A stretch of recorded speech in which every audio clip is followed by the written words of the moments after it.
Good evening, अस्सलाम वालेकुम, सत श्री अकाल। मैं हूं आपकी होस्ट सारा अंजम, हेल्थ मैटर्स के एक नए एपिसोड के साथ, brought to you by Power Media and Marketing. Viewers, ये तो आप जानते हैं कि आजकल का मौसम कुछ ठीक नहीं है, लेकिन हम रखेंगे आपकी सेहत का ख्याल। व्यूअर्स, आज के जो हमारे डॉक्टर हैं, ना तो वो खाली एक डॉक्टर मेडिकल रिलेटेड हैं, लेकिन वो एक आपी के प्रेसिडेंट भी हैं और कम्युनिटी को सर्व भी कर रही हैं। हम इनसे जानेंगे कुछ सवालात और ये भी साथ जानेंगे कि वो कम्युनिटी के लिए क्या सेवा करें। आइए हम डॉक्टर अजय लोधा से बात करें। Welcome doctor to our show. Good evening, thank you so much. मेरा नाम डॉक्टर अजय लोढ़ा और मैं आपी क्यूएलआई का प्रेसिडेंट हूँ और इंटर्निस्ट हूँ। और सभी व्यूअर्स को सत श्री अकाल, सलाम वालेकुम और नमस्ते।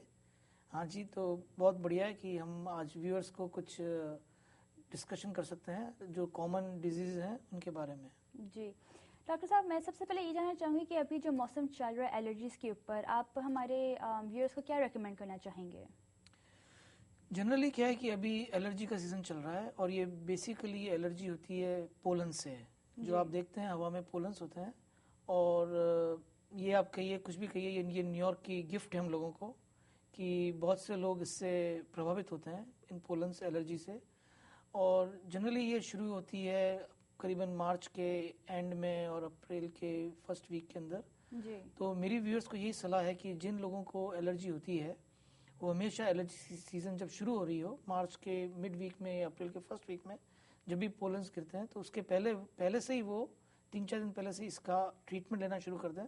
तो कम से कम जो 3-4 वीक का ये पीरियड है ये उनका बहुत आराम से निकलेगा।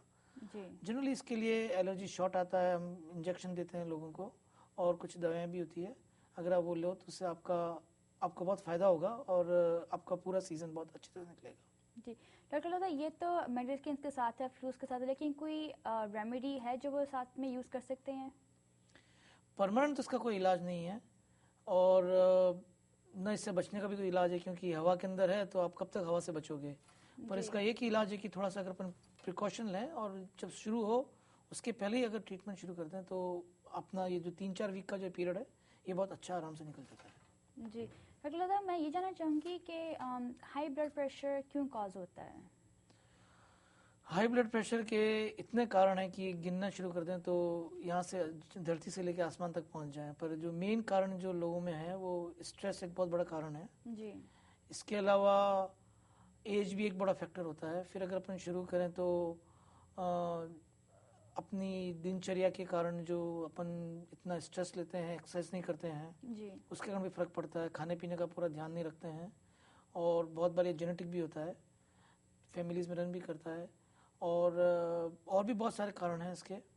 पर ये मेनली तो ये कारण होते हैं, जेनेटिक है, खाने पीने का ध्यान नहीं रखना, एक्सरसाइज पूरी नहीं करना, अपनी सेहत का ध्यान नहीं रखना, प्रिकॉशनरी मेजर्स नहीं लेना। जी। कुछ कंजेनिटल कॉजेज भी होते हैं तो वो उसका तो परसेंट बहुत कम होता है, पर जनरली जो मेन जो परसेंट होता है हाई ब्लड प्रेशर का वो ये इस कारण से होते हैं, हाई ब्लड प्रेशर। जी डॉक्टर लोधा, कुछ लोग जो हैं वो नमक ज़्यादा यूज़ करने से अवॉइड करते हैं और कुछ लोग जिनको हाई ब्लड प्रेशर होता है they crave for salty food, तो आप उनके लिए क्या कहना चाहेंगे? नमक एक बहुत बड़ा फैक्टर है हाई ब्लड प्रेशर के लिए, पर ये एक बहुत एक मिथ है हमारे पेशेंट्स में। जी। वो सोचते हैं कि एकदम नमक बंद कर देंगे तो ब्लड प्रेशर ठीक हो जाएगा। जी। डेफिनेटली इससे कुछ फ़र्क पड़ता है ब्लड प्रेशर में, पर ये इसका इलाज नहीं है। अगर किसी को हाई ब्लड प्रेशर हो तो डेफिनेटली नमक बहुत कम खाना चाहिए उसको। जी। साथ में दवाएं तो चाहिए डेफिनेटली, पर ये हेल्प करता है। ऐसा नहीं है कि ज़्यादा नमक खाने से आपको हाई ब्लड प्रेशर हो जाएगा, पर डेफिनेटली ये एक कारण है। नमक एक बहुत बड़ा फैक्टर है। वैसे भी अच्छी सेहत के लिए अगर कम नमक खाएं तो अच्छा ही है ये। जी। सो जो हमारे स्पाइसेस हैं उनके साथ कोई प्रॉब्लम नहीं है with high blood pressure, that has nothing to do with it? नहीं, अपने इंडियन खाने में तो, इंडियन और पाकिस्तानी जो पंजाबी खाने के अंदर अपना ऐसा नमक तो अपने स्पाइसेस तो चाहिए अपन लोगों को, जी। परंतु इसका इतना ज़्यादा फर्क नहीं पड़ता है। थोड़ा सा नमक का ध्यान रखना चाहिए अपने को। जी, ये तो बात होगी डॉक्टर लोधा नमक के ऊपर। Is there any food that they can have to lower their blood pressures? ऐसा कोई खाना तो नहीं है, पर डेफिनेटली खाने के अंदर अपन घी तेल का थोड़ा इस्तेमाल कम करें, फैटी फूड्स कम लें, तो it is a secondary factor which can help in controlling the blood pressure और in maintaining your normal pressure. जी। एंड कुछ फ्रूट्स के साथ या स्टीम वेजेस के साथ उससे कुछ फ़र्क पड़ेगा पेशेंट्स को? Steam veggies is good, but उससे आपका vegetables are very good, for your digestion also and for at least vegetables में आपके कोलेस्ट्रॉल और फैट तो नहीं होता है उसके अंदर, जी तो थोड़ा हेल्प करेगी आपको.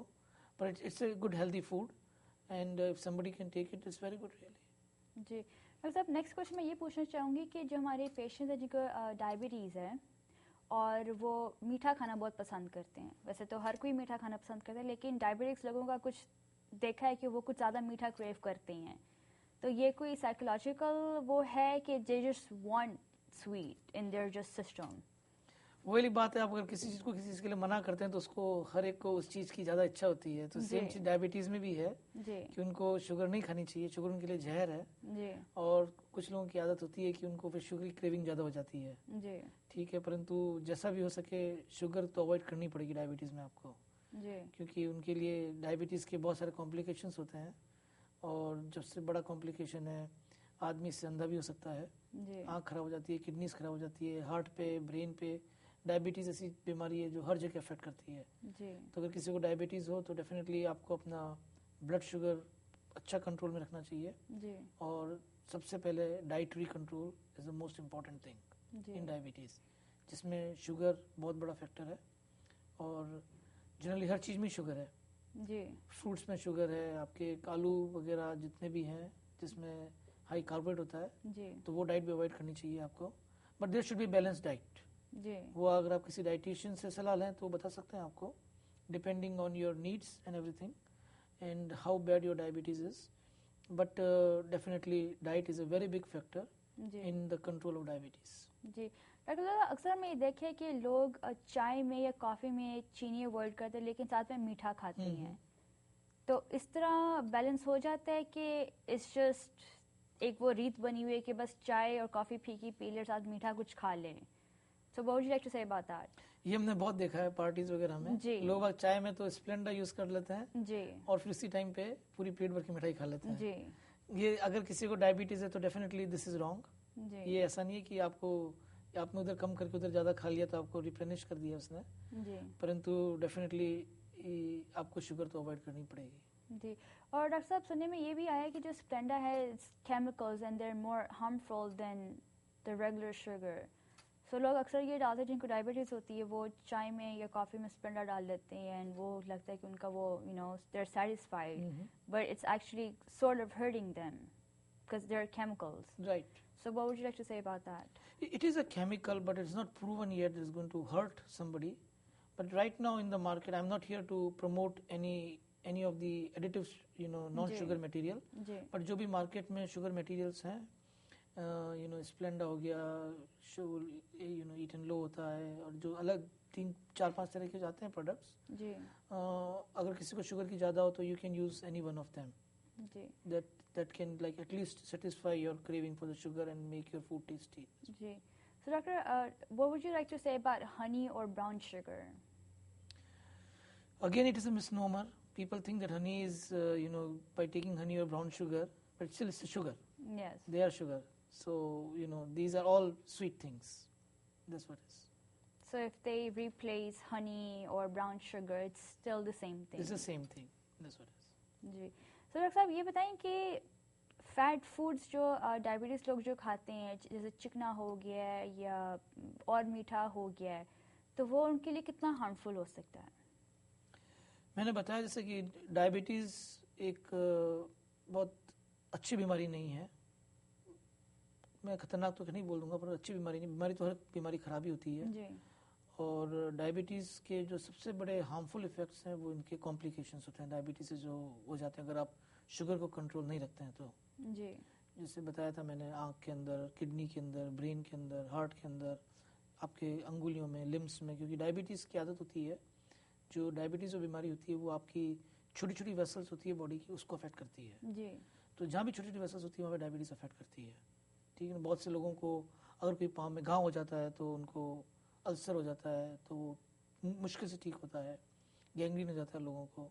और भी बहुत सारे है कॉम्प्लिकेशन जो डायबिटीज़ से होते हैं. जी डायबिटीज़ के अंदर डेफिनेटली सबसे बड़ा जो कंट्रोल है वो शुगर का होता है. और क्योंकि ये हार्ट वगैरह सब जगह अफेक्ट करती है, जी तो डेफिनेटली हमको fatty foods, high cholesterol foods जिसके अंदर होता है, we should avoid them definitely. जी. डॉक्टर साहब हम बात कर रहे हैं फैटी फूड्स की और जैसे तो आप जानते हैं कि एशियन लोगों को पराठे और पकोड़े and samosas and stuff like that we love so much having them and that causes high cholesterol as well. So now my next question should be कि हाई कोलेस्ट्रॉल को कैसे हम प्रिवेंट कर सकते हैं. हाई कोलेस्ट्रॉल को prevent करना वही सबसे most important factor is good living, healthy living and healthy eating. तो जैसा आपने बताया कि ये सारी मिठाइयाँ, पकोड़े, परांठे, समोसे बहुत टेस्टी होते हैं, खाने में बहुत अच्छे लगते हैं, पर बेसिकली ये सब ऑयल में होते हैं जी. और सब में हाई कोलेस्ट्रॉल और हाई फैट कंटेंट ज़्यादा होता है विच अफेक्ट्स योर आर्टरीज. जी. तो वो तो अपने को अवॉइड करना ही चाहिए. जी. साथ में एक्सरसाइज इज़ वेरी इंपॉर्टेंट. तो एक्सरसाइज से आप अपना HDL बढ़ा सकते हैं. जी. और HDL is known as good cholesterol. Cholesterol दो तरह का होता है, एक बैड और गुड कोलेस्ट्रॉल. जनरली एशियंस के अंदर ये जेनेटिकली होता है, उनमें उनका HDL थोड़ा लो होता है. जी. इसलिए यंग एशियंस में हार्ट प्रॉब्लम्स अपने को बहुत ज़्यादा दिखती है. जी. जबकि यूरोपियंस और अमेरिकन्स में हमको लगता है कि उनका HDL बहुत अच्छा होता है. तो HDL is protective for heart. जी. Doctor Logan, now it's time for a short break. Okay, sure thing. Viewers, हम जल्द हाजिर होंगे एक छोटे से ब्रेक के बाद और हम और जानेंगे on high cholesterol and what's good cholesterol and bad cholesterol. आप हमें ईमेल भी कर सकते हैं healthmatters@gmail.com पे भी. Thank you.